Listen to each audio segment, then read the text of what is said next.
বনি ইসরাইলের মাঝে দুইজন বন্ধু ছিল মুতাওয়াখিয়াইন। বনি ইসরাইলের মাঝে দুইজন বন্ধু ছিল, আহাদুহুমা ইউজনিবু, একজন বন্ধু শুধু গুনাহ করত গুনাহ, ওয়াল আখারু মুজতাহিদুন ফিল ইবাদাহ, আরেকজন শুধু ইবাদতের মধ্যে লিপ্ত থাকতো।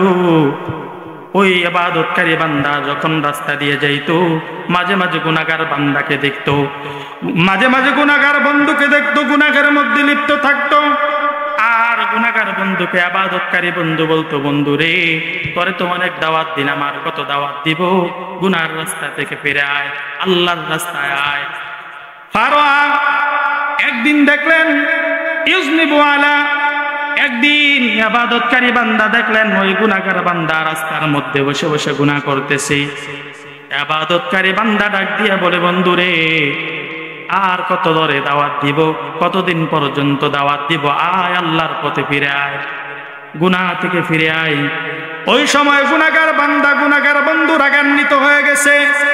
গুনাহগার বন্ধু রাগান্বিত হয়ে ইবাদতকারী বান্দাকে বলে, ইবাদতকারী বান্দাকে বলে, খল্লিনি ওয়া রব্বি, এ আমাকে ছেড়ে দে, আমাকে আমার রবের রাস্তায় ছেড়ে দাও। গুনাহগার বান্দা বলে, আমাকে আর দাওয়াত দেওয়া লাগবে না, আমাকে আমার রবের রাস্তায় ছেড়ে দাও, আমি আমার রবের রাস্তায় থাকবো। শুধু এতটুকুই নয়, এরপর বলে, আবু ইস্তা আলাইয়া রকিবান, এর বেটা, আল্লাহ কি তোমাকে আমার উপর খবরদারি নজরদারি করার জন্য পাঠিয়েছে কিনা, আমি কি করি না করি এটা দেখার জন্য কি আল্লাহ তোমাকে পাঠিয়েছে? যখন এমনটা গুনাহগার বান্দা বলল, আবেদকারী ইবাদতকারী বান্দা গুনাহগার বন্ধুর উপর রাগান্বিত হয়ে গেছে। রাগান্বিত হয়ে বলে, ফাকালা, রাগান্বিত হয়ে আবেদ ইবাদতকারী বান্দা বলে উঠল, আল্লাহু লা ইয়াগফিরুল্লাহু লাক, দুইটা অভিশাপ করেছে। কয়টা অভিশাপ? ইবাদতকারী বান্দা রাগান্বিত হয়ে দুইটা অভিশাপ করেছে। এক নাম্বার অভিশাপ, আল্লাহু লা ইয়াগফিরুল্লাহু লাক, আল্লাহ তোমার জীবনের গুনাহগুলা ক্ষমা করবে না। ও গুনাহগার, তোরে কত দাওয়াত দিলাম, তুই দাওয়াত কবুল করলি না। আল্লাহু লা ইয়াগফিরুল্লাহু লাক, আল্লাহ তোর জীবনের গুনাহগুলা ক্ষমা করবে না। একটা অভিশাপ করলো। এরপর আরো দুই নাম্বার অভিশাপ করলো, আল্লাহু লা ইউদখিলুকাল্লাহুল জান্নাহ, আল্লাহ তাআলা তোর গুনাহের কারণে তোকে জাহান্নামের মধ্যে ঢুকাবে। আল্লাহ তাআলা তোর গুনাহের কারণে আল্লাহ তোর জান্নাতের মধ্যেও দিবে না। এই অভিশাপ যখন করলো, কিছুদিন পর দুইজন আবেদ এবং গুনাহগারের মৃত্যু হয়ে গেল। মৃত্যু হওয়ার পর ফাকাবাদা আরওয়াহুমা, উভয়ের রূহটা আল্লাহ কবজা করে নিলেন। নেওয়ার পর আল্লাহ রাব্বুল আলামিন ইবাদতকারী আবেদ বান্দাকে ডাকলেন, ও আবেদ বান্দা, আমার কাছে হাজির হও।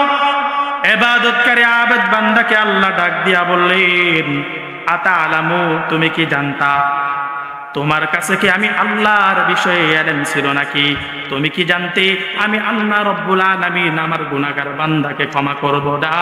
এই বিষয়ে কি তোমার কাছে ইলম ছিল?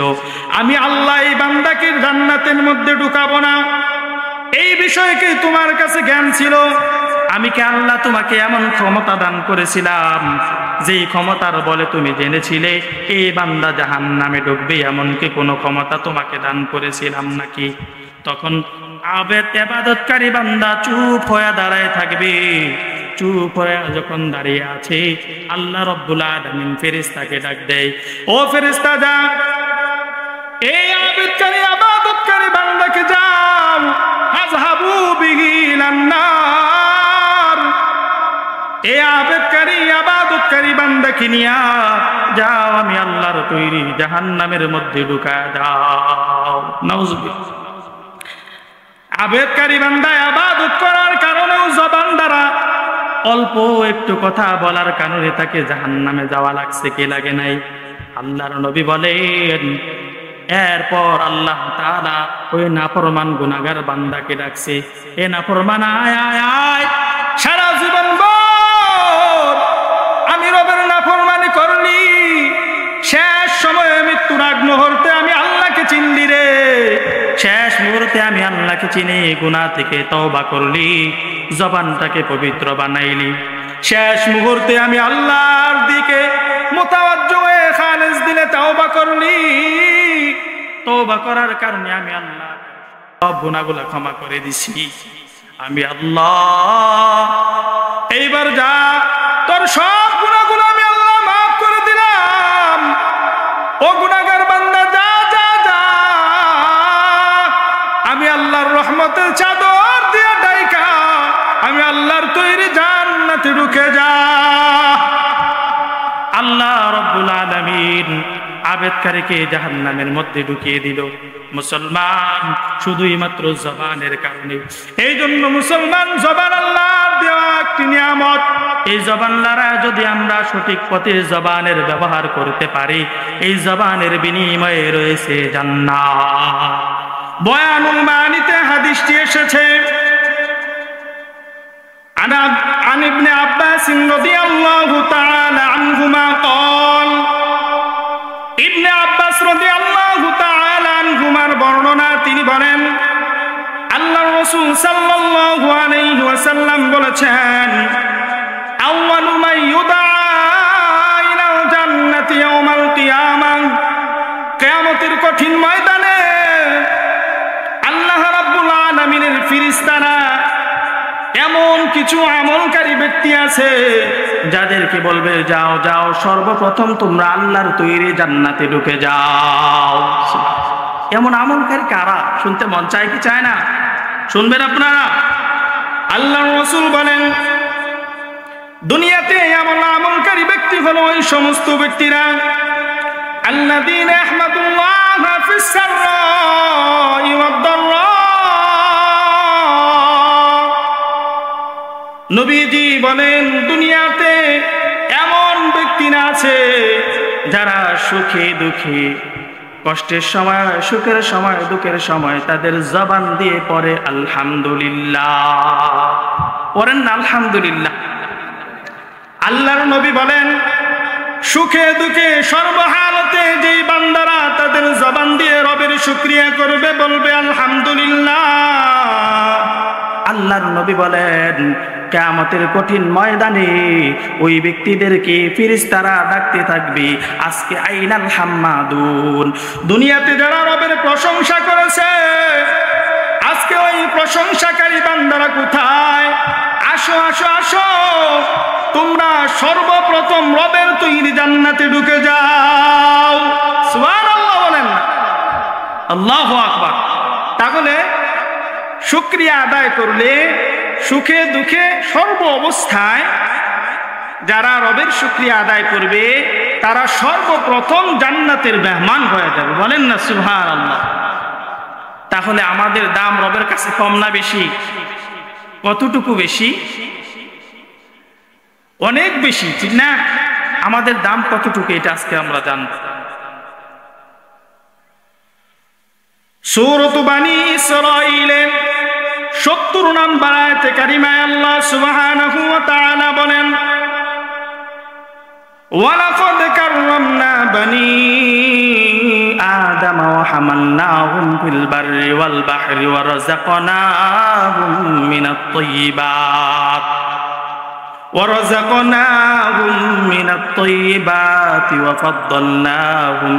ওয়া ফাদ্দালনাহুম আলাল আলামিন।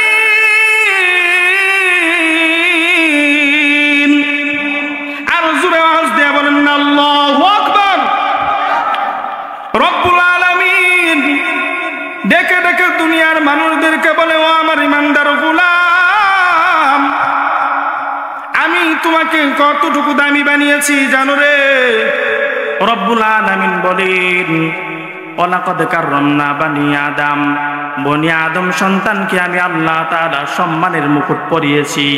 বনি আদম সন্তানকে আমি আল্লাহ তাআলা জমিনের মধ্যে সম্মান দান করেছি। বলেন না সুবহানাল্লাহ? শুধু তাই নয় মুসলমান, রব্বুল আলামিন বলেন শুধু সম্মানী মুকুট পরিয়েছি এমনটা নয়, জলে স্থলে চলার জন্য আমি আল্লাহ তাআলা তাদের জন্য সুন্দর যানবাহনের ব্যবস্থা করেছি, বলেন না সুবহানাল্লাহ। জলে স্থলে চলার জন্য আল্লাহ রাব্বুল আলামিন সুন্দর সুন্দর যানবাহন দান করেছেন। আল্লাহ রাব্বুল আলামিন আরো বলেন, আমি আল্লাহ তাআলা তোমাদেরকে পবিত্র রিজিক দান করেছি। সুবহানাল্লাহ। আরো বলেন আল্লাহ তাআলা পবিত্র রিজিক দান করেছি। আমার দুনিয়াতে মাখলুক যাদেরকে সৃষ্টি করেছি, এই মাখলুকদের মধ্য থেকে শ্রেষ্ঠ হিসাবে জমিনের মধ্যে মানুষদেরকে আমি আল্লাহ তাআলা শ্রেষ্ঠ মাখলুক হিসাবে তৈরি করেছি। আল্লাহু আকবার। তাহলে আমরা কি দামি না কম দামি? আমরা হলাম আল্লাহ তাআলার কাছে দামি এক মাখলুক। সৃষ্টির সেরা মাখলুক হিসাবে আল্লাহ আমাদেরকে বানিয়েছেন, বলেন না সুবহানাল্লাহ। আল্লাহু আকবার। এইবার কথা হলো, হুজুর আমরা যে দামি হলাম, কোন কারণে আল্লাহ আমাদেরকে দামি বানাইলেন? প্রশ্ন আছে না নাই? আমরা যে দামি হইলাম, শ্রেষ্ঠত্বের মুকুট আল্লাহ আমাদেরকে দিলেন, কোন কারণে দিলেন? তাফসীরের কিতাবের মধ্যে এসেছে দুইটি কারণে আল্লাহ তাআলা বনি আদম সন্তানকে শ্রেষ্ঠত্বের মুকুট পরিয়েছেন, বলেন না সুবহানাল্লাহ। বলেন কয়টি কারণে? দুইটি কারণে। দুইটি কারণে বনি আদম সন্তানকে আল্লাহ তাআলা শ্রেষ্ঠত্বের মুকুট পরিয়েছেন। তাফসীরের কিতাবের মধ্যে এসেছে এক নাম্বার কারণ হলো ইলমের কারণে বনি আদম সন্তানকে আল্লাহ তাআলা দুনিয়াতে মর্যাদাবান দামি করে তৈরি করেছেন, বলেন না সুবহানাল্লাহ। ইলমের কারণে। কিসের কারণে? ইলমের কারণে। 28 নম্বর পারার 2 নম্বর পৃষ্ঠা সূরাতুল মুজাদালার মধ্যে বলছেন, রব্বে কারীম ডেকে ডেকে দুনিয়ার মানুষদেরকে বলেন, ওয়াল্লাযীনা উতুল ইলমা দারাজাত। রব্বুল আলামিন বলেন, দুনিয়ার আমি আল্লাহ রব্বুল আলামিন আমার যে বান্দাকে আমি আল্লাহ ইলম দান করলাম, যাকে দুনিয়াতে ইলম দান করলাম, আমি আল্লাহ দুনিয়াতে তার মর্যাদা বাড়িয়ে দিলাম। সুবহানাল্লাহ বলবেন না? যাকে ইলম দেন আল্লাহ তার কি করেন? মর্যাদা বাড়িয়ে দেন। ইলম ওয়ালা আমল ওয়ালা আলেম আল্লাহ তাআলার কাছে একজন দামি বান্দা, বলেন না সুবহানাল্লাহ। যতদিন পর্যন্ত আলেম দুনিয়াতে থাকবে ততদিন পর্যন্ত দুনিয়াও আল্লাহ তাআলা টিকায় রাখবেন, বলেন না সুবহানাল্লাহ। বুখারী শরীফের বর্ণনায় 80 নম্বর হাদিসের মধ্যে এসেছে, আল্লাহর নবীজি সাল্লাল্লাহু আলাইহি ওয়াসাল্লাম বলেন, আনা আনাস ইবনে মালিক আনা আনাস রাদিয়াল্লাহু তাআলা আনহু قال رسول الله صلى الله عليه وسلم। সাহাবী আনাস রাদিয়াল্লাহু তাআলা আনহুর বর্ণনা তিনি বর্ণনা করেন, আল্লাহর নবীজি সাল্লাল্লাহু আলাইহি ওয়াসাল্লাম বলেন, ইন্না মিন নাশরাতিস সাআতি আইয়ুরফা'আল ইলম। কিয়ামতের আলামত হলো আইয়ুরফা'আল ইলম, কিয়ামতের আগ মুহূর্ত সময়ে আল্লাহ রাব্বুল আলামিন দুনিয়া থেকে ইলম উঠিয়ে নেবেন। কিয়ামতের আগে আল্লাহ তাআলা দুনিয়া থেকে ইলম নেবেন, দুনিয়াতে ইলম থাকবে না। এরপর ইলম চলে গেলে দুনিয়ার অবস্থা কি হবে? দুনিয়ায় যদি কোরআন না থাকে, দুনিয়ায় যদি হাদিস না থাকে, মুসলমান দুনিয়ার অবস্থাটা কেমন হয়ে যাবে? রাসূল করিম সাল্লাল্লাহু আলাইহি ওয়াসাল্লাম বলেন, দুনিয়াতে আলেম না থাকলে, দুনিয়া থেকে ইলম উঠে গেলে দুনিয়ার অবস্থাটা এমন হবে, ওয়াসবুতাল জাহাল, পুরো দুনিয়াতে মূর্খতায় ছেয়ে যাবে। নাউজুবিল্লাহ। যখন ইলম চলে যাবে, আলেম চলে যাবে, পুরো দুনিয়ায় কি থাকবে? মূর্খতা থাকবে। দুনিয়ায় যদি মূর্খতা থাকে, আলেম না থাকে, তাহলে ওই অবস্থায় দুনিয়ার অবস্থা কি হবে? আল্লাহর নবী সাল্লাল্লাহু আলাইহি ওয়াসাল্লাম এটিও জানিয়ে দিয়েছেন। বুখারী শরীফের 100 নম্বর হাদিসের মধ্যে নবীজি বলেন, দুনিয়ায় যদি আলেম না থাকে, দুনিয়ায় যদি আলেম না থাকে, মূর্খ মানুষ যদি সমাজের মধ্যে থাকে, দুনিয়ার মধ্যে কি অবস্থা হবে? আল্লাহর নবীজি সাল্লাল্লাহু আলাইহি ওয়াসাল্লাম বলেন, قال رسول الله সাল্লাল্লাহু আলাইহি ওয়াসাল্লাম, আল্লাহর নবীজি সাল্লাল্লাহু আলাইহি ওয়াসাল্লাম বলেন, ইন্নাল্লাহা লা ইয়াকবিদুল ইলমা ইনতিজাআন ইয়ানতাজিউহু মিনাল ইবাদ ওয়ালাকিন ইয়াকবিদুল ইলমা বিকবদিল উলামা হাত্তা ইযা লাম ইবকি আলিমান।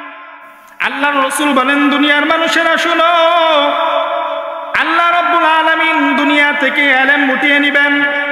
তবে কিভাবে আল্লাহ তাআলা ইলম উঠিয়ে নেবেন? রাতের বেলায় মানুষ ঘুমিয়ে থাকবে, হঠাৎ করে হৃদয় থেকে অন্তর থেকে টেনে টেনে ইলম আল্লাহ নিয়ে যাবেন, এমনটা নয়। এমন হবে না। রাসূল বলে এমন হবে না।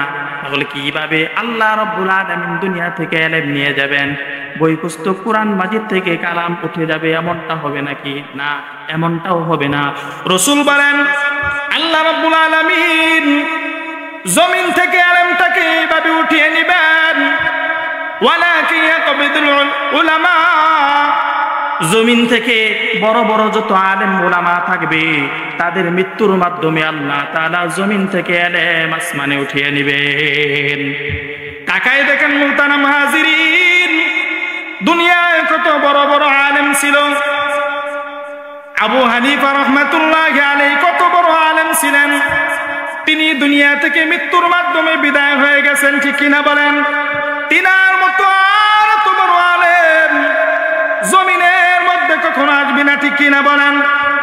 শাইখুল হাদিস আল্লামা আব্দুল আজিজ রাহমাতুল্লাহি আলাইহি তিনিও দুনিয়া থেকে মৃত্যুর মাধ্যমে বিদায় হয়ে গিয়েছেন। তিনার মতো বড় আলেম আর জমিনের মধ্যে কখনো আসবে না, ঠিক কিনা বলেন? এইভাবে আহমদ শফি রহমাতুল্লাহি আলাইহি দুনিয়া থেকে বিদায় হয়েছেন। এমন বড় আলেম আর জমিনের মধ্যে কখনো আসবে না, ঠিক কিনা বলেন? এই জন্য মায়ার নবী রাহমাতুল লিল আলামিন নবী আমার দুনিয়ার মানুষদেরকে জানায় দেয়, আল্লাহ তাআলা দুনিয়ার বড় বড় উলামায়ে কেরামের মৃত্যুর মাধ্যমে দুনিয়া থেকে আল্লাহ ইলম উঠিয়ে নেবেন। হাত্তা ইযা লাম ইবকি আলিমান, সমস্ত বড় বড় আলেম দুনিয়া থেকে বিদায় হয়ে যাবে। দুনিয়াতে একজন আলেমও অবশিষ্ট থাকবে না যাদের কাছে ইলম থাকবে। হাত্তা ইযা লাম ইবকি আলিমান, ওই অবস্থায় দুনিয়াটা কেমন হবে? ইত্তাখাদান নাসু রুসান জুহালা, ওই মুহূর্তটাতে যখন দুনিয়াতে কোনো আলেম থাকবে না, সমাজের নেতৃস্থানীয় জায়গাতে বড় বড় চেয়ারগুলো দখল করবে সমাজের মূর্খ ব্যক্তিরা। নাউজুবিল্লাহ বলবেন না? রাসূল বলেন, ওই মুহূর্তটাতে নেতৃস্থানীয় জায়গাতে মূর্খ ব্যক্তিরা বসে থাকবে। সমাজের সাধারণ ব্যক্তিরা যখন ওই মূর্খ ব্যক্তিদের কাছে যাবে, যে তারা ফতোয়া জিজ্ঞাসা করবে, সমাজের বড় বড় ব্যক্তি বড় বড় চেয়ার যারা দখল করবে তারা হলো মূর্খ ব্যক্তি। মূর্খ ব্যক্তিদের কাছে যখন গিয়ে বলবে এই বিষয়ে ফতোয়া দেন, এই বিষয়ে জানি না, এই বিষয়ে জ্ঞান আমাদের দুর্বল, সাধারণ মানুষেরা যখন যাবে, যাবার পর ফাসইলু ফাফতাউ বিগাইরি ইলমিন, এমন এমন তারা ফতোয়া দিবে যে বিষয় নিজেরাও জানে না, ওই বিষয়ের ফতোয়া না জানা বিষয়ের ফতোয়া দিয়ে দিবে। বলেন নাউজুবিল্লাহ। এতে কি হবে? আল্লাহর নবী বলেন, ফাসইলু ফাফতাউ বিগাইরি ইলমিন ফাদাল্লু ওয়া আদাল্লু, ওই ফতোয়া দেওয়ার কারণে ওই ফতোয়াবাজ নামদারি আলেম নিজেও ক্ষতিগ্রস্ত হয়ে জাহান্নামে যাবে, আর ওই সাধারণ পাবলিকদেরকে নিয়েও, সাধারণ মুসল্লিদেরকে নিয়েও জাহান্নামে যাওয়া লাগবে। নাউজুবিল্লাহ। এই জন্য বলুন, উলামায়ে কেরামের দাম আছে না নাই? ইলমের দাম দুনিয়াতে আছে না নাই? আমলের দাম দুনিয়াতে আছে না নাই? যতদিন পর্যন্ত জমিনের মধ্যে একজন আল্লাহর আলেম, আমল আলেম দুনিয়ার মধ্যে থাকবে, নবীজি সাল্লাল্লাহু আলাইহি ওয়াসাল্লাম হাদিসের মধ্যে বর্ণনা করেন, একজন মাদ্রাসার তালেবুল ইলম যদি মাদ্রাসায় দ্বীনি ইলম শিক্ষা করার জন্য ঘর থেকে বের হয়, নবী বলেন ওই তালেবুল ইলমের জন্য গর্তের পিপিলিকা সমুদ্রের মৎস্যরাজি পর্যন্ত মাগফিরাতের দোয়া করতে থাকি। সুবহানাল্লাহ। কেন দোয়া করে মুসলমান? এই জন্য দোয়া করে ওই তালেবুল ইলম যতদিন আল্লাহ আল্লাহ বলবে, সহিহ দ্বীন শিখবে, ততদিন পর্যন্ত আল্লাহ রাব্বুল আলামিন কুল কায়নাত আসমান জমিনকে টিকায় রাখবে। টিকিয়ে রাখলে আমি পিপিলিকাও গর্তের মাঝে নিরাপদে থাকতে পারবো। সুবহানাল্লাহ। সমুদ্রের মৎস্যরাজিরাও দোয়া করে, যতদিন পর্যন্ত আলেম জমিনের মধ্যে থাকবে তালেবুল ইলম ইলম শিখবে, ততদিন পর্যন্ত মা সমুদ্রের মধ্যেও শান্তিতে বসবাস করতে পারবে। সুবহানাল্লাহ। এই জন্য আলেম উলামায়ে কেরামের দাম আছে না নাই? আমরা কি কথা বলতেছিলাম? পয়েন্ট ভোলা যাবে না। উলামায়ে কেরাম, এই দুনিয়াতে যারা আছি আমরা আদম আলাইহিস সালাতু ওয়াস সালামের সন্তান। কথা বলেন ঠিক কিনা? আদম আলাইহিস সালাতু ওয়াস সালামের সন্তানকে আল্লাহ তাআলা কয়টি কারণে মর্যাদা দান করেছেন? ভুলে গেছেন? কয়টি কারণে? এক নাম্বার হলো ইলমের কারণে। এই ইলমের আলোচনা চলতেছে। কিসের কারণে? ইলমের কারণে মর্যাদা দান করছেন। দুই নাম্বার হলো কথা বলার যেই শক্তি দান করেছেন, কথা বলার কারণে আদম সন্তানকে আল্লাহ তাআলা জমিনের মধ্যে শ্রেষ্ঠত্বের মুকুট পরিয়েছেন। বলেন না সুবহানাল্লাহ। এই যে কথা বলা, এই কথা বলা নিয়ে আজকে আমরা আলোচনা করব ইনশাআল্লাহ। এমন কিছু কথা আছে আল্লাহর রাসূল বলেছেন, আল্লাহর রাসূল বলেন আমার উম্মতের মাঝে এমন কিছু ব্যক্তি আসবে যারা জবান দিয়ে কথা বলবে, তাদের কথা বলার কারণে আল্লাহ রাব্বুল আলামিনের কাছে ওই ব্যক্তি জমিনে থেকেও এত দামি হয়ে যাবে, এত দামি হয়ে যাবে, আল্লাহ তাআলার খাতাতে ওই ব্যক্তির নাম সত্যবাদী হিসাবে লেখা হবে। সুবহানাল্লাহ বলবেন না? দুনিয়ায় কথা বললাম, কিন্তু আল্লাহ তাআলার কাছে আরশে আজিমে তিনার খাতাতে আমাদের নাম কি হিসাবে লেখা হবে? সত্যবাদী। জুড়ে বলেন কি হিসাবে? সত্যবাদী হিসাবে। কে কে চান আমার আপনার নামটা আল্লাহ তাআলার কাছে সত্যবাদী হবে? কে কে চান? আল্লাহ তাআলা সমস্ত ভাইদেরকে আল্লাহ তাআলা খাতায় আমাদের নামগুলোকে সত্যবাদী হিসাবে কবুল করে নেন। সকলে বলি আমিন। তাহলে চলুন আমরা শুনি কি সেই আমল, যে আমল করলে আমরাও আল্লাহ তাআলার কাছে একজন সত্যবাদী বান্দা হয়ে যাব। বুখারী শরীফের বর্ণনা এসেছে 6094 নম্বর হাদিসে আল্লাহর নবীজি সাল্লাল্লাহু আলাইহি ওয়াসাল্লাম বলেন, قال رسول الله সাল্লাল্লাহু আলাইহি ওয়াসাল্লাম, আল্লাহর নবীজি সাল্লাল্লাহু আলাইহি ওয়াসাল্লাম বলেন, আল্লাহর রাসূল সাল্লাল্লাহু আলাইহি ওয়াসাল্লাম বলেন, ইন্নাস সিদকা ইয়াহদি ইলাল বিররি, সত্য কথা যখন মানুষ তার জবান দিয়ে সত্য কথা বলে, এই সত্য কথা বলার কারণে নেক হয়। ইন্নাস সিদকা ইয়াহদি ইলাল বিররি, সত্য মানুষকে নেকের দিকে নিয়ে যায়। ওয়া ইন্নাল বিররা ইয়াহদি ইলাল জান্নাহ, আর নেক মানুষকে জান্নাতের দিকে নিয়ে যায়।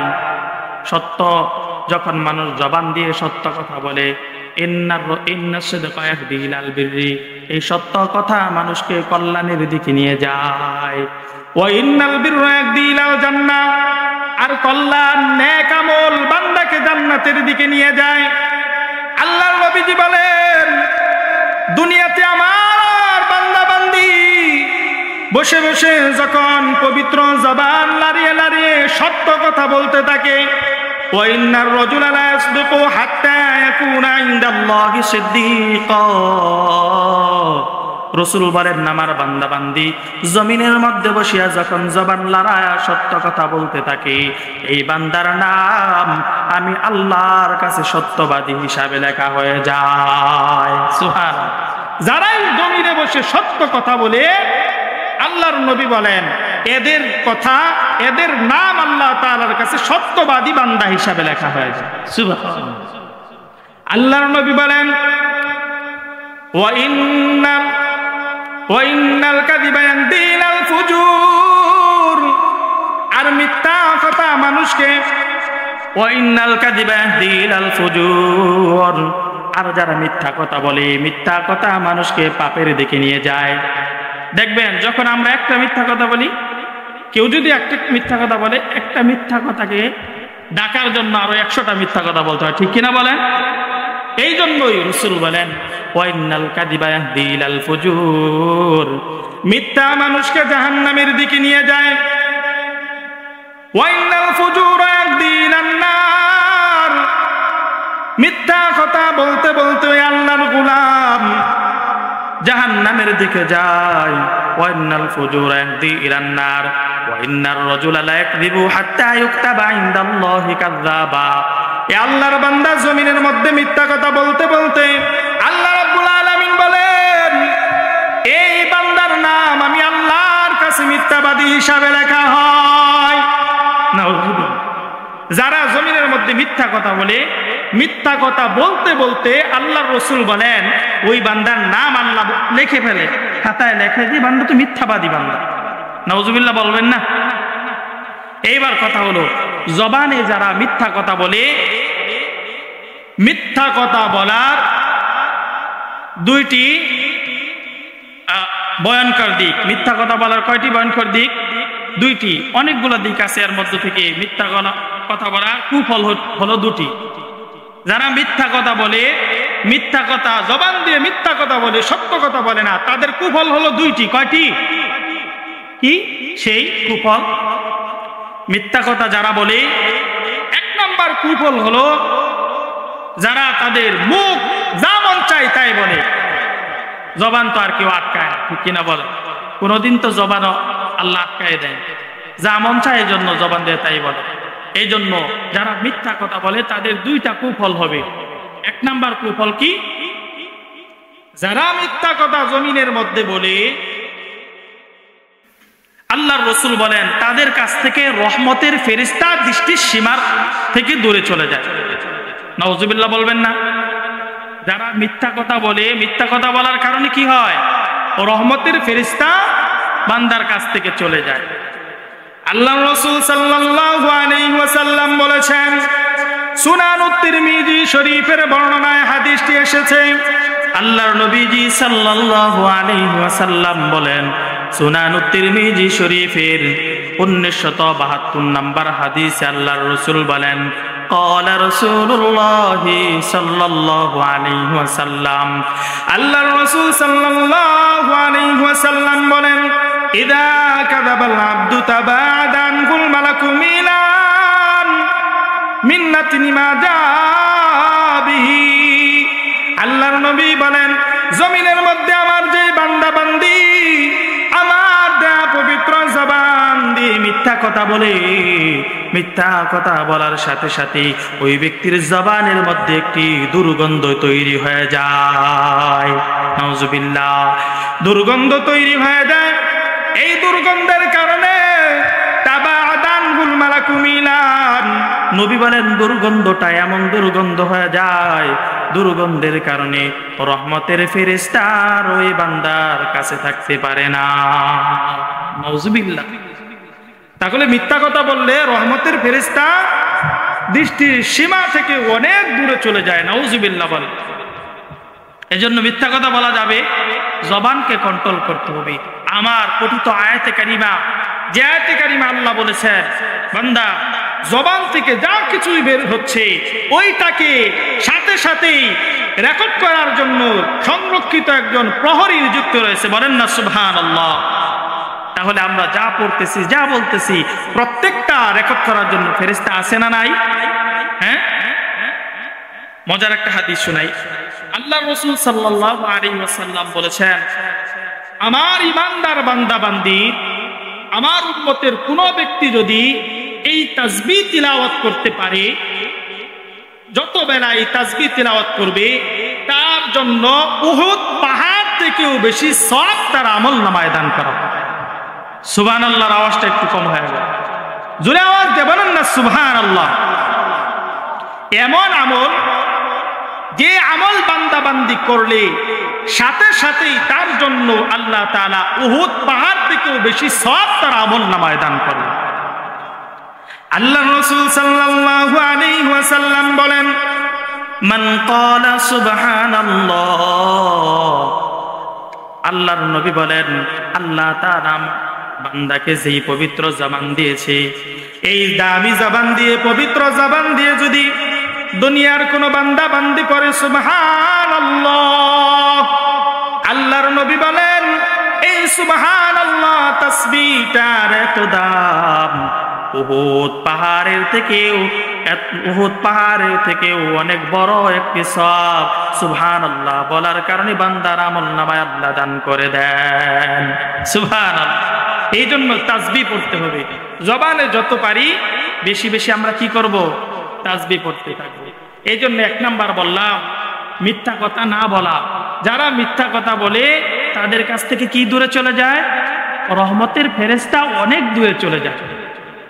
বুঝতে পারছেন? রহমতের ফেরেশতা অনেক দূরে চলে যায়। আর যত ভালো কথা বলা যায় জবান দ্বারা, আল্লাহর রাসূল বলেছেন এই যে কোনো বান্দা তার পবিত্র জবান দ্বারা যদি সুবহানাল্লাহর তাসবিহ পড়ে, এই তাসবিহ আসমানের দিকে ছুটতে থাকে। সুবহানাল্লাহ বলবেন না? যখনই সুবহানাল্লাহ পড়ছেন সবাই একবার আল্লাহর দিকে ধ্যান খেল নিয়ে পড়েন সুবহানাল্লাহ। এই যে এই তাসবিহ ছুটতে শুরু করেছে, আসমানের দিকে যেতে থাকে, এই তাসবিহ আসমানের দিকে ছুটতে থাকে। আরশে আযীমের চতুর্পাশে গিয়ে, আরশে আযীমে গিয়ে ওই আরশে আযীমের চতুর্পাশে এভাবে গুনগুন গুনগুন করে ঘুরতে থাকে। আর ওই তাসবিহ পাঠ করনেওয়ালার জন্য ক্ষমার জন্য দোয়া করতে থাকে। সুবহানাল্লাহ। এই জন্য আমাদের জবান আল্লাহর কাছে অত্যন্ত দামি জবান। জবান দ্বারা চিন্তা ভাবনা করে কথা বলতে হবে, ঠিক কিনা বলেন? জবানে চিন্তা ভাবনা ছাড়া কথা বলা যাবে না। আল্লাহর রাসূল বলেছেন এমন কিছু মানুষ আছে যাদের ঠিকানা তাদের আমলের কারণে পৃথিবীর পূর্ব পশ্চিম যত দূরে এর থেকেও বেশি দূর গভীর জাহান্নামে বানিয়ে নিয়েছে তাদের কথার কারণে। তারা নিজেরাও জানে কি সেই কথা, যে কথার কারণে জাহান্নামের এত গভীর পর্যন্ত তারা চলে গেল। বুখারী শরীফের বর্ণনায় হাদিসটি এসেছে, বুখারী শরীফের 6477 নম্বর হাদিস। এই হাদিসে আল্লাহর রাসূল সাল্লাল্লাহু আলাইহি ওয়াসাল্লাম বলেন, আন নবী হুরায়রা রাদিয়াল্লাহু তাআলা আনহু قال سمعت رسول الله صلى الله عليه وسلم يقول আবু হুরায়রা রাদিয়াল্লাহু তাআলা আনহুর বর্ণনা, তিনি বলেন আল্লাহর রাসূল সাল্লাল্লাহু আলাইহি ওয়াসাল্লামকে আমি বলতে শুনেছি, মায়ার নবী রাহমাতাল লিল আলামিন নবী বলেন, ইন্নাল আবদা লা ইয়াতাকাল্লামু বিল কালিমাতি মা ইয়াতাবায়্যানু ফিহা ইয়াজিল্লু বিহা ফিন্নার। রাহমাতাল লিল আলামিন নবী বলেন, দুনিয়ার এমন অনেক মানুষেরা আছে যাদের জবানের কারণে জাহান্নামের এত গভীরে চলে যাবে। পৃথিবীর পূর্ব থেকে পশ্চিম পর্যন্ত যত দূর, এত দূর গভীরের মধ্যে তারা চলে যাবে, তারা নিজেরাও টের পাবে না, নিজেরাও জানবে না। এর কারণ হলো মা ইয়াতাবায়্যানু ফিহা ইয়াজিল্লু বিহা ফিন্নার আবাদা বাইনা মিম্মাল আবাদা মিম্মা বাইনাল মাশরিক। নবী বলেন এর কারণ হলো বান্দা পরিণাম চিন্তা ব্যতি রেখেই বেহুদা অনর্থক কথাবার্তা বলে, জবান লড়ায় এমন বেহুদা কথাবার্তা বলে যেই কথাবার্তার কোনো প্রয়োজন নাই। মাঝে মাঝে মানুষ এমনি এমনি কথা বলে, কি বলে না, হঠাৎ করে জবান দিয়ে যা মন চায় তাই কথাবার্তা বলে ফেলে। নবী বলেন এই অনর্থক পরিণামের দিকে চিন্তা না করে বান্দা যখন কথা বলে, এই একটি অনর্থক কথা বলার কারণে এতটুকু গভীর জাহান্নামে বান্দাকে যাওয়া লাগবে। নাউজুবিল্লাহ বলবেন না? তাহলে জবান অনেক দামি সম্পদ, জবানগুলো অনেক দামি সম্পদ। অনর্থক কথাবার্তা বলা যাবে জবান দিয়ে? মিথ্যা কথা বলা যাবে জবান দিয়ে? আমাদের তো জবানের কারণে, ইলমের কারণে আল্লাহ তাআলা মর্যাদাবান করেছেন। কথা বলেন ঠিক কিনা? আলোচনা ভুলে গেছেন নাকি? জবানের কারণে, ইলমের কারণে আল্লাহ তাআলা আমাদেরকে সম্মানের তাজ পরিয়েছেন, সম্মানের মুকুট পরিয়েছেন, ঠিক কিনা বলেন? এই জন্য মুহতারাম হাজিরিন, আমাদের জবানটাকে যতক্ষণ পর্যন্ত হেফাজতে রাখতে পারবো ততক্ষণ পর্যন্ত আল্লাহ তাআলার কাছে আমরা দামি বান্দা হতে পারবো। চিল্লায় বলেন সুবহানাল্লাহ। মুহতারাম হাজিরিন, বলতেছিলাম আল্লাহর রাসূল সাল্লাল্লাহু আলাইহি ওয়াসাল্লাম বলেন, বুখারীর বর্ণনায় হাদিসটি এসেছে, দুনিয়ার মধ্যে এমন কিছু মানুষ আছে যারা তাদের জবান দ্বারা এমন কিছু কথাবার্তা বলে যার কারণে হঠাৎ করে দেখবেন সমাজের মাঝে কিছু মানুষ আছে তাদের মর্যাদা আল্লাহ বাড়ায়। আছে না এমন মানুষ? হঠাৎ করে লোকটার সম্মান বেড়ে গেছে। কেন সম্মান বাড়ে?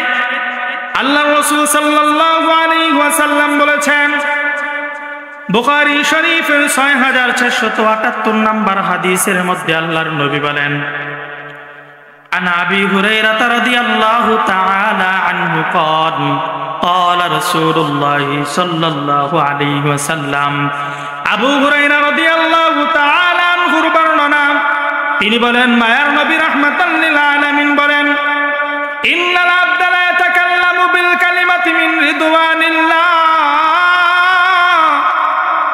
লা ইউলকি লাহা বালান। নবীজি সাল্লাল্লাহু আলাইহি ওয়াসাল্লাম বলেন, দুনিয়াতে এমন অনেক বান্দা বান্দি আছে যারা তাদের জবানটা লড়ায়, তাদের জবান দিয়ে এমন কথা বলে যে কথার কারণে আসমানের মালিক জমিনের মালিক আল্লাহ ওই বান্দার প্রতি খুশি হয়ে যায়। আর জবান লড়ানিওয়ালা বান্দা জমিনের ওই গোলাম নিজেও জানে না আমার কথার কারণে আল্লাহ খুশি হয়ে গেছে। আল্লাহর নবী বলেন, এর বিনিময়ে আল্লাহ তাআলা ইরফাউল্লাহু বিহা দারাজাত, এই কথার বিনিময়ে আল্লাহ তাআলা জমিনের মধ্যে বান্দার মর্যাদা বাড়ায় দেয়। সুবহানাল্লাহ। আল্লাহর নবী বলেন, ওয়া ইন্নাল আবদা লা ইয়াতাকাল্লামু বিল কালিমাতি মিন সাখাতিল্লাহ, আর বান্দা মাঝে মাঝে জবান দিয়ে এমন কথা বলে তার নিজের জানাও নাই এই কথার কারণে কখন আল্লাহ তাআলা বান্দার প্রতি নারাজ হয়ে গেছে। আল্লাহর নবী বলেন, ইয়াকবি বিহা ফিন্নার, এই কথার কারণে আল্লাহ তাআলা বান্দাকে টেনে টেনে টেনে টেনে ওই জাহান্নামের গভীরে নিয়ে যাবে। নাউযুবিল্লাহ। তাহলে কথার কারণেই জান্নাতে যাওয়া যায়, কথার কারণে কোথায় যাওয়া যায়? জাহান্নামে যাওয়া যায়। মুহতারাম হাজিরিন, কথা অনেক দামি সম্পদ, জবান অনেক দামি সম্পদ। বনি ইসরাইলের মধ্যে দুইজন বন্ধু ছিল, বনি ইসরাইলের দুইজন বন্ধু ছিল। এই হাদিসের মধ্যে বলছেন কথার কারণেই জবান এত দামি সম্পদ, একটি কথা বলার কারণেই দুনিয়াও নষ্ট হয়ে গিয়েছে, আখিরাতও নষ্ট হয়ে গেছে। শুধুই মাত্র একটি কথা, শুধুই মাত্র জবান। দেখেন না, মাঝে মাঝে জবানের কারণেও রাজত্ব হারাইতে হয়। কথা বলেন ঠিক কিনা? এই যে কিছুদিন পূর্বে আমাদের বাংলাদেশেই তো 1 মাস হলো মাত্র, বাংলাদেশেই এমন অবস্থা হয়েছে, বেহুদা অনর্থক জবান লাড়িয়েছে, বলেছে ওরা রাজাকার না ওরা রাজাকার। ঠিক কিনা বলেন? কথা কয় না, ঠিক কিনা বলেন? এই সাধারণ কথাবার্তা এমনি অনর্থক বলার কারণে তাদের চামচারা ছিল, চামচারা বলছে এমন এমন কথা বলছে, জবানের কারণে রাজত্ব পর্যন্ত হারায়া দেশ থেকে পলায়ন করতে বাধ্য হয়েছে। কথা বলেন ঠিক কিনা? কারণ কি? জবান। এই জন্য মানুষের মাঝে সব থেকে মূল্যবান সম্পদের নাম হলো জবান। ঠিক কিনা বলেন? এই জবান যতক্ষণ পর্যন্ত নিয়ন্ত্রণ না রাখা যাবে ততক্ষণ মানুষের ইমানটাও ঠিক মতে বান্দার কাছে রাখা যাবে না। ঠিক কিনা বলেন? জবান যদি কন্ট্রোল না থাকে, কখন যে একটি কথা বলবে ওই কথার কারণে দুনিয়াও নষ্ট, আখিরাতও নষ্ট। নাউযুবিল্লাহ। বনি ইসরাইলের দুইজন বন্ধু ছিল। এই হাদিসটি আবু দাউদ শরীফের বর্ণনায় এসেছে 4901 নম্বর হাদিসের মধ্যে আল্লাহর নবীজি সাল্লাল্লাহু আলাইহি ওয়াসাল্লাম বলেন, আবু হুরায়রা রাদিয়াল্লাহু তাআলা আনহুর বর্ণনা, عن أبي هريرة رضي الله تعالى عنه قال سمعت رسول الله صلى الله عليه وسلم يقول আবু হুরায়রা রাদিয়াল্লাহু তাআলা আনহুর বর্ণনা, তিনি বলেন আমি আল্লাহর নবীজি সাল্লাল্লাহু আলাইহি ওয়াসাল্লামকে বলতে শুনেছি, মায়ার নবী রাহমাতাল লিল আলামিন বলেন, আল্লাহর নবীজি বলেন, কানা রাজুলানি ফি বানি ইসরাঈল, বনি ইসরাঈলের মাঝে দুইজন বন্ধু ছিল, মুতাওয়াখিয়াইন। বনি ইসরাঈলের মাঝে দুইজন বন্ধু ছিল, আহাদুহুমা ইউযনিবু, একজন বন্ধু শুধু গুনাহ করত, গুনাহ, ওয়াল আখারু মুজতাহিদুন ফিল ইবাদাহ, আরেকজন শুধু ইবাদতের মধ্যে লিপ্ত থাকতো। ওই ইবাদতকারী বান্দা যখন রাস্তা দিয়ে যাইতো, মাঝে মাঝে গুনাহগার বান্দাকে দেখতো, মাঝে মাঝে গুনাহগার বন্ধুকে দেখতো, গুনাহের মধ্যে লিপ্ত থাকতো। আর আর গুনাহগার বন্ধুকে ইবাদতকারী বন্ধু বলতো, বন্ধু রে তোরে তো অনেক দাওয়াত দিলাম, আর কত দাওয়াত দিব, গুনার রাস্তা থেকে ফিরে আয়, আল্লাহর রাস্তায় আয়। ফারোয়া একদিন দেখলেন ইউজনিবু আলা, একদিন ইবাদতকারী বান্দা দেখলেন ওই গুনাহগার বান্দা রাস্তার মধ্যে বসে বসে গুনাহ করতেছে। ইবাদতকারী বান্দা ডাক দিয়ে বলে, বন্ধু রে আর কত ধরে দাওয়াত দিব, কতদিন পর্যন্ত দাওয়াত দিব, আয় আল্লাহর পথে ফিরে আয়, গুনাহ থেকে ফিরে আয়। ওই সময় গুনাহগার বান্দা গুনাহগার বন্ধু রাগান্বিত হয়ে গেছে। গুনাহগার বন্ধু রাগান্বিত হয়ে ইবাদতকারী বান্দাকে বলে, ইবাদতকারী বান্দাকে বলে খল্লিনি ওয়া রাব্বি, এ আমাকে ছেড়ে দে, আমাকে আমার রবের রাস্তায় ছেড়ে দাও।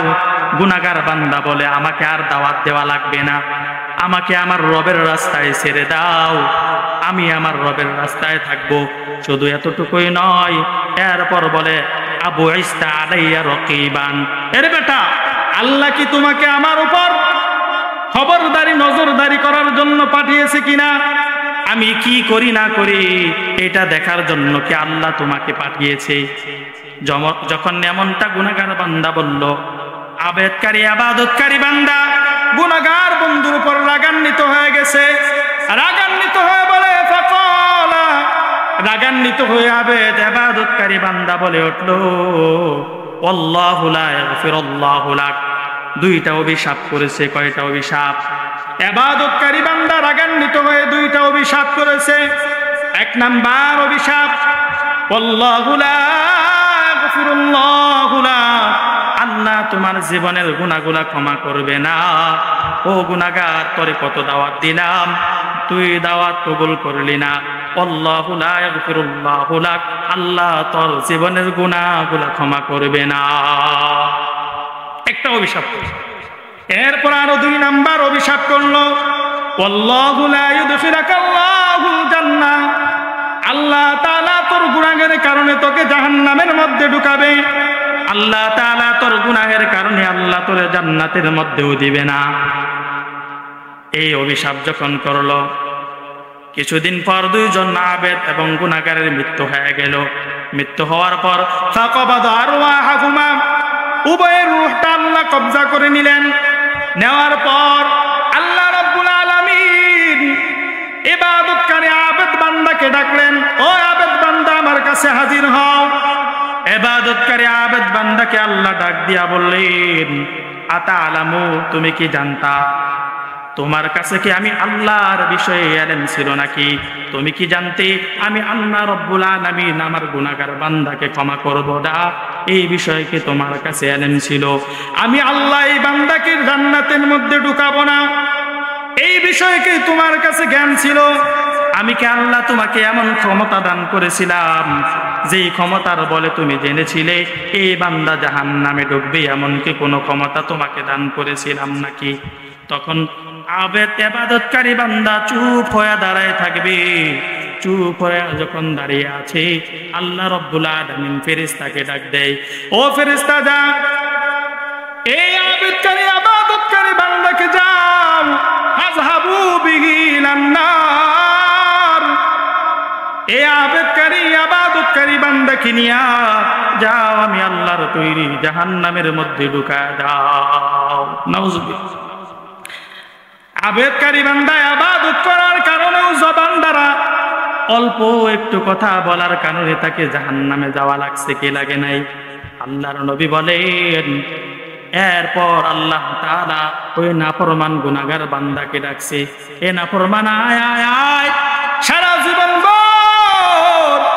আমি রবের নাফরমানি করলি, শেষ সময়ে মৃত্যুর আগ মুহূর্তে আমি আল্লাহকে চিনলি রে, শেষ মুহূর্তে আমি আল্লাহকে চিনি গুনাহ থেকে তওবা করলি, জবানটাকে পবিত্র বানাইলি, শেষ মুহূর্তে আমি আল্লাহর দিকে মুতাওয়াজ্জো হয়ে খালিস দিলে তওবা করলি, তওবা করার কারণে আমি আল্লাহ সব গুনাহগুলো ক্ষমা করে দিছি।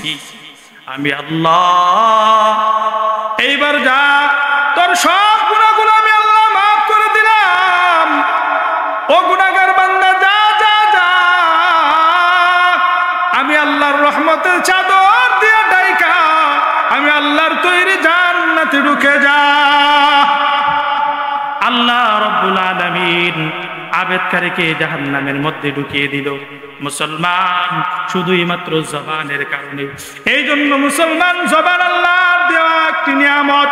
এই জবান দ্বারা যদি আমরা সঠিক পথে জবানের ব্যবহার করতে পারি, এই জবানের বিনিময়ে রয়েছে জান্নাত। সুবহানাল্লাহ। হাদিসটা যখন এখানে শেষ, সাহাবী বর্ণনাকারী আবু হুরায়রা রাদিয়াল্লাহু তাআলা আনহু বলেন, সাহাবী বলেন, আবু হুরায়রা চিৎকার দিয়ে ওঠেন।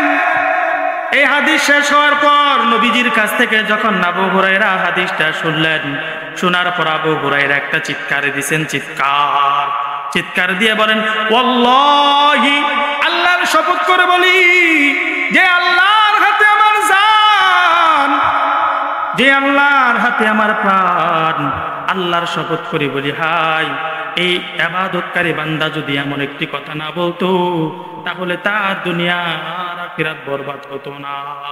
এমন একটি উক্তি করেছে, যে উক্তি করার কারণে, জবানের কারণে, জবান এই বান্দাকে জাহান্নামের মধ্যে ঢুকাই দিছে। আরে দুনিয়ার মধ্যে এমন কত মানুষ আছে যাদের জবানের কারণে জাহান্নামের মধ্যে যাওয়া লাগবে, শুধুই মাত্র জবানের কারণে জাহান্নামে যাওয়া লাগবে। এই জন্য আব্দুল্লাহ ইবনে মাসউদ রাদিয়াল্লাহু তাআলা আনহু, এত দামি সাহাবী, সাফা মারওয়া পাহাড়ের মধ্যে দৌড়ায় চলে যাইতো। ওই সাফা মারওয়া পাহাড়ের মধ্যে দৌড়ায় গিয়া জিব্বাটারে টাইনা বের করতো, জিব্বাটারে টাইনা বার করিয়া জিব্বাটারে টেনে টেনে বের করতো আর বলতো, আমি ধ্বংস হয়ে গেছি রে,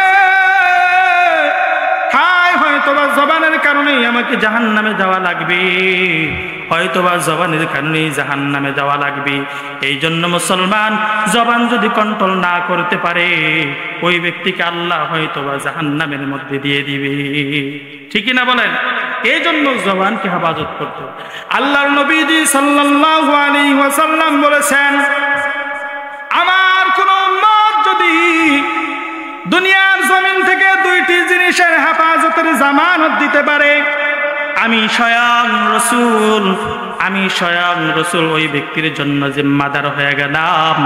আমি নবীজি ওই ব্যক্তিকে জান্নাত পর্যন্ত পৌঁছায় দিব। সুবহানাল্লাহ। বুখারী শরীফের বর্ণনায় হাদিসটি এসেছে 6474 নম্বর হাদিসের মধ্যে আল্লাহর নবীজি সাল্লাল্লাহু আলাইহি ওয়াসাল্লাম বলেন, قال رسول الله صلى الله عليه وسلم, আল্লাহর রাসূল সাল্লাল্লাহু আলাইহি ওয়াসাল্লাম বলেন, মান ইয়াজমাল লি বাইনা লাহইহি ওয়া মা বাইনা রিজলাইহি আজমাল লাহু জান্নাহ। আল্লাহর নবীজি বলেন, ও দুনিয়ার ইমানদার মুসলমানেরা রে, আল্লাহর নবী বলেন, দুনিয়ার কোন ইমানদার বান্দা যদি দুইটি জিনিস হেফাজতের জামানত আমাকে দিতে পারে, আমি নবীজি স্বয়ং গ্যারান্টি দিয়ে দিলাম, ওই ব্যক্তিকে জান্নাতের মধ্যে ঢুকিয়ে দিব। সুবহানাল্লাহ। রাসূল বলেন, মাইয়াজমাল্লি বাইনা লাহিয়াইহি ওয়া মা বাইনা রিজলাইহি আজমাল লাহুল জান্নাহ। বলেন সুবহানাল্লাহ। আর জোরে আওয়াজ দিয়ে বলেন না সুবহানাল্লাহ। মায়ের নবী বলেন, মাইয়াজমাল্লি বাইনা লাহিয়াইহি ওয়া মা বাইনা রিজলাইহি আজমাল লাহুল জান্নাহ। এক নাম্বার হলো দুই চোয়ালের মধ্যখানে যে জিহ্বা রয়েছে, জিহ্বা নামক জবান রয়েছে, আল্লাহর নবী বলেন, আমার কোনো বান্দা বান্দি, আমার কোনো উম্মত যদি দুইটি জিনিসকে, দুই জিহ্বা, দুই দাঁতের মাঝে, চোয়ালের মাঝে জিহ্বাকে যদি কেউ হেফাজত করতে পারে এবং দুই রানের মধ্যবর্তী লজ্জাস্থানের যদি কেউ হেফাজতের জামানত দেয়, আমি নবীজি স্বয়ং জিম্মাদার হয়ে গেলাম, জিম্মাদার হয়ে ওই ব্যক্তিকে জান্নাতে পৌঁছে দিব। সুবহানাল্লাহ। নবীজি জামানত নিয়ে নিয়েছেন, জিম্মাদার হয়ে গেছেন। কেউ যদি লজ্জাস্থান এবং জিহ্বাকে হেফাজত করতে পারে, নবীজি বলেন, আমি ওই ব্যক্তিকে জান্নাত পর্যন্ত পৌঁছায় দেব। সুবহানাল্লাহ, আল্লাহু আকবার। এই জবানের কারণেই মানুষ দামি হয়ে যায়, জবানের কারণেই মানুষ ক্ষতিগ্রস্ত হয়ে যায়। ঠিক কিনা বলেন? জবানের কারণেই মানুষ ক্ষতিগ্রস্ত হয়ে যায়। আল্লাহু আকবার। মুহতারাম হাজিরিন, আল্লাহ রাসূল সাল্লাল্লাহু আলাইহি ওয়াসাল্লাম বলছেন, ওই যে শুরুতে আমরা একটা কথা বলছিলাম, যারা মিথ্যা কথা বলে তাদের কাছ থেকে ফেরেশতা দূরে চলে যায়। জবান দ্বারা দুইটা ক্ষতি হয়, ঠিক না? আরেকটা ক্ষতি হইতেছে, আল্লাহ রাসূল বলেন, জবান যারা মিথ্যা কথা বলে, যারা জবানে মিথ্যা কথা বলে, যারা মুনাফিক হয়ে যায়, তারা মিথ্যা কথা বললে কি হয়ে যায়? মুনাফিক হয়ে যায়। বুখারী শরীফের বর্ণনায় আল্লাহ রাসূল সাল্লাল্লাহু আলাইহি ওয়াসাল্লাম বলেন, বুখারী শরীফের 33 নম্বর হাদিসে আল্লাহ রাসূল সাল্লাল্লাহু আলাইহি ওয়াসাল্লাম বলেছেন, আন আবি হুরায়রা রাদিয়াল্লাহু তাআলা আনহু قال قال رسول الله صلى الله عليه وسلم। সাহাবী আবু হুরায়রা রাদিয়াল্লাহু তাআলা আনহু বর্ণনা করেন, মায়ের নবীজি সাল্লাল্লাহু আলাইহি ওয়াসাল্লাম বলেন, ও দুনিয়ার মানুষেরা রে, আয়াতুল মুনাফিকি সালাসুন, মুনাফিক বান্দার আলামত হলো তিনটা। ইদা হাদ্দাসা কাযাবা, যখন মুনাফিক বান্দা কথা বলে, জবানে কথা বলে, জিহ্বা দিয়ে কথা বলে, মিথ্যা কথা বলে। ওয়া ইদা ওয়াদা আখলাফা, আর যখন ওয়াদা করে ওয়াদাটাকে ভঙ্গ করে। ওয়া ইদা তুমিনা খানা, যখন আমানত রাখে তখন আমানতের খেয়ানত করে, আর হলো মুনাফিক। আল্লাহ রাব্বুল আলামিন বলেন, ও দুনিয়ার ইমানদার, দুনিয়ার মানুষ আমরা সবাই জানি, কাফের মুশরিক যারা আছে তারা আল্লাহর তৈরি জাহান্নামে যাবে। কথা বলেন ঠিক কিনা? আওয়াজ দিয়ে বলেন ঠিক কিনা? কাফের মুশরিক বেদিন যারা আছে আল্লাহর তৈরি জাহান্নামে যাবে, ঠিক কিনা বলেন? আর যারা মুসলমান ইমানদার, নবী বলেন তারা আল্লাহর তৈরি জান্নাতের মধ্যে যাবে। আল্লাহ বলেন তারাও আল্লাহর তৈরি জান্নাতের মধ্যে যাবে। রাসূলুল্লাহ সাল্লাল্লাহু আলাইহি ওয়াসাল্লাম বলেছেন, জবান দ্বারা যারা মিথ্যা কথা বলবে, বেহুদা কথা বলবে, অনর্থক কথা বলবে, তারা হলো মুনাফিক। আর ওই মুনাফিকের জন্য আল্লাহ তাআলা এত ভয়াবহতা বর্ণনা করেছেন সূরাতুন নিসার 145 নম্বর আয়াতে কারিমে আল্লাহ রাব্বুল আলামিন বলেন, ইন্নাল মুনাফিকিনা ফিদ দারকিল আসফালি মিনান নার।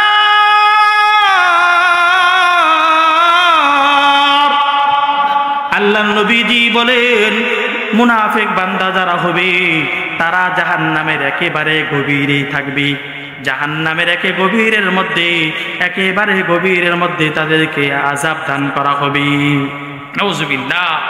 এই জন্য মুহতারাম হাজিরিন, আমরা যদি বাঁচতে চাই কি করতে হবে? আল্লাহর রাসূল বলে দিয়েছেন, তোমরা যদি জবান থেকে বাঁচতে চাও কিভাবে বাঁচবে? বুখারী শরীফের 6475 নম্বর হাদিসে আল্লাহর নবীজি সাল্লাল্লাহু আলাইহি ওয়াসাল্লাম বলেছেন, قال رسول الله صلى الله عليه وسلم, আল্লাহর নবীজি বলেন, মা কানা ইউমিনু বিল্লাহি ওয়াল ইয়াউমিল আখির ফালইয়াকুল খায়রা আও লিয়াসমুত।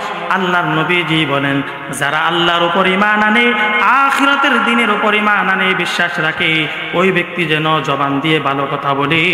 আর যদি ভালো কথা বলতে না পারে, আল্লাহর নবীজি বলেন, তাহলে যাতে করে তারা চুপ থাকে। পারলে আমরা জবান কি বলবো? বলেন কি বলবো? ভালো কথা বলবো। পারলে ভালো কথা বলবো, না পারলে কি করব? চুপ। পারলে ভালো বলবো, না পারলে একদম চুপ, কোনো কথা নেই। পারবো না ইনশাআল্লাহ? যদি বলি হয়তো আমার ঠিকানাও জাহান্নামে হয়ে যেতে পারে। নাউযুবিল্লাহ। হতে পারে কি পারে না? জবানেই জান্নাত, জবানের কারণেই জাহান্নাম। মুহতারাম হাজিরিন, আল্লাহর রাসূল সাল্লাল্লাহু আলাইহি ওয়াসাল্লাম আরো জানিয়ে দিয়েছেন, জবানের কারণেই আমাদেরকে জান্নাতে যাওয়া লাগবে, জাহান্নামের মধ্যে যাওয়া লাগবে। বলেন তো, আল্লাহ রাসূল সাল্লাল্লাহু আলাইহি ওয়াসাল্লাম আরো বলেছেন, যদি না পারো তোমরা কি রাখবে? চুপ থাকবে। তিরমিজি শরীফের 2501 নম্বর হাদিসের মধ্যে আল্লাহ রাসূল বলেছেন, মান সামাতা নাজা, যারা চুপ থাকবে তারাও নাজাত পেয়ে যাবে। বলেন না সুবহানাল্লাহ। পারলে প্রয়োজনে ভালো কথা বলবো, যদি ভালো কথা না পারি তাহলে কি করব? আমরা একদম চুপ থাকবো। পারবো না ইনশাআল্লাহ? এবার বলবেন, হুজুর ভালো কথা কি? ভালো কথা কি? সাহাবীরাও জিজ্ঞাসা করেছেন, রাসূল ভালো কথা কি? ভালো এমন কি কথা রয়েছে? মুসলিম শরীফের বর্ণনা এসেছে, মুসলিম শরীফের 2695 নম্বর হাদিসের মধ্যে বলেন, আল্লাহ রাসূল সাল্লাল্লাহু আলাইহি ওয়াসাল্লাম বলেন, লান আকুলা সুবহানাল্লাহ ওয়ালহামদুলিল্লাহ ওয়া লা ইলাহা ইল্লাল্লাহ আল্লাহু আকবার। সবাই পড়েন সুবহানাল্লাহ ওয়ালহামদুলিল্লাহ ওয়া লা ইলাহা ইল্লাল্লাহ আল্লাহু আকবার। রাসূল বলেন, যারা জবান দিয়ে ভালো কথা বলতে চায় তারা যাতে বেশি বেশি এই বাক্যগুলা পাঠ করতে থাকে। বলেন না সুবহানাল্লাহ। এগুলো হলো আল্লাহর কাছে দামি কথা, রাসূলের কাছে এগুলো হলো ভালো কথা। বলেন সুবহানাল্লাহ। মুহতারাম হাজিরিন, সাহাবায়ে কেরাম জিজ্ঞাসা করলেন, ইয়া রাসূলুল্লাহ, ইয়া হাবিবাল্লাহ, দুনিয়াতে আল্লাহ তাআলার কাছে ভালো মুসলমান কে? আল্লাহর নবীজিকে জিজ্ঞাসা করলেন, রাসূলুল্লাহ সাল্লাল্লাহু আলাইহি ওয়াসাল্লামকে বলেন, রাসূল, দুনিয়াতে সবথেকে ভালো মুসলমান কে? আমরা তো সবাই মুসলমান, ঠিক কিনা বলেন? কারো সন্দেহ আছে? আমরা সবাই মুসলমান। সাহাবায়ে কেরাম জিজ্ঞাসা করলেন, ইয়া রাসূলুল্লাহ, ইয়া হাবিবাল্লাহ, আইয়ুল মুসলিমিনা আফদল, জমিনের মধ্যে সবথেকে সর্বোত্তম মুসলমান কে? হলো ওই মুসলমান যার জবান ও হাত থেকে অপর মুসলমান নিরাপদ থাকে। আল্লাহর রাসূল বলেন, জমিনের মধ্যে ওই ব্যক্তি হলো আল্লাহর কাছে সর্বোত্তম দামি মুসলমান। সুবহান। দামি মুসলমান যারা হবে, আল্লাহর রাসূল বলেছেন, দামি মুসলমানের জন্য একটি স্পেশাল পুরস্কার। স্পেশাল পুরস্কার কি? ওই ব্যক্তি বিনা হিসাবে আল্লাহর তৈরি জান্নাতে ঢুকে যাবে। সুবহান। তার জন্য 3টি আমল আছে। কি আমল? কয়টি আমল? 3টি আমল যারা করবে নিরাপদে আল্লাহর তৈরি জান্নাতে ঢুকে যাবে। সুবহানাল্লাহ বলবেন না? রিয়াজুস সালিহিনের মধ্যে হাদিসটি এসেছে, রিয়াজুস সালিহিনের 1166 নম্বর হাদিস। এই হাদিসের মধ্যে আল্লাহর রাসূল সাল্লাল্লাহু আলাইহি ওয়াসাল্লাম বলেন, আব্দুল্লাহ ইবনে সালাম রাদিয়াল্লাহু তাআলা আনহুর বলেন, عن عبد الله بن سلام رضي الله تعالى عنهما قال قال رسول الله صلى الله عليه وسلم আল্লাহর নবীজি সাল্লাল্লাহু আলাইহি ওয়াসাল্লাম বলেন, আল্লাহর রাসূল বলেন, ইয়াকুলুল্লাহু তাআলা, আল্লাহর রাসূল সাল্লাল্লাহু আলাইহি ওয়াসাল্লাম বলেন, আইয়ুহান নাস আফশুস সালাম। আল্লাহর রাসূল দুনিয়ার মানুষদেরকে ডাক দিয়া বলেন, ও দুনিয়ার মানুষেরা শুনো, আফসুস সালাম, বেশি বেশি জমিনের মধ্যে তোমরা সালাম দাও। যখনই একে অপরের সাথে সাক্ষাৎ হবে তোমরা সালাম দিবে, আফসুস সালাম। 2 নাম্বার, ওয়াতাইমুত তাআম, জমিনের মধ্যে যত দরিদ্র মিসকিন মানুষ আসে, অসহায় মানুষ আছে, ওই অসহায় মানুষদেরকে খাবার দাও। 3 নাম্বার, ওয়াদাম, ও 3 নাম্বার, ওয়াসাল্লা লিল্লাহি বিল্লাইল, রাতের বেলায় উঠে উঠে নামাজ আদায় করো। না শুনিয়াম, যখন দুনিয়ার সমস্ত মানুষেরা ঘুমায় যায় ওই সময় রাতের বেলায় উঠে নামাজ আদায় করো। ওয়াতাদখুলুল জান্নাতা বিসালাম, এই 3টি আমল যারা করবে নবী বলেন ওই বান্দারা নিরাপদে আল্লাহর তৈরি জান্নাতে ঢুকে যাবে। সুবহানাল্লাহ। আমরা কি জান্নাত দেখছি? দেখছেন? জান্নাত কেউ দেখে নাই। কোথায় থেকে দেখবে জান্নাত? শুধু শুনি জান্নাত জান্নাত, কিন্তু জান্নাত দেখার সৌভাগ্য কারো হয় নাই, হবেও না। দুনিয়াতে হবে না। রাসূল বলেছেন, দুনিয়ার কোন মানুষের চক্ষু আজ পর্যন্ত জান্নাত দেখে নাই, কোন কান আজ পর্যন্ত জান্নাতের যেই অবস্থা আছে শুনতে পারে নাই, কোন মানুষের অন্তর আজ পর্যন্ত উদয় হয় নাই যে জান্নাতটা আল্লাহ কত সুন্দর করে বানায় রাখছে। বলেন না সুবহানাল্লাহ।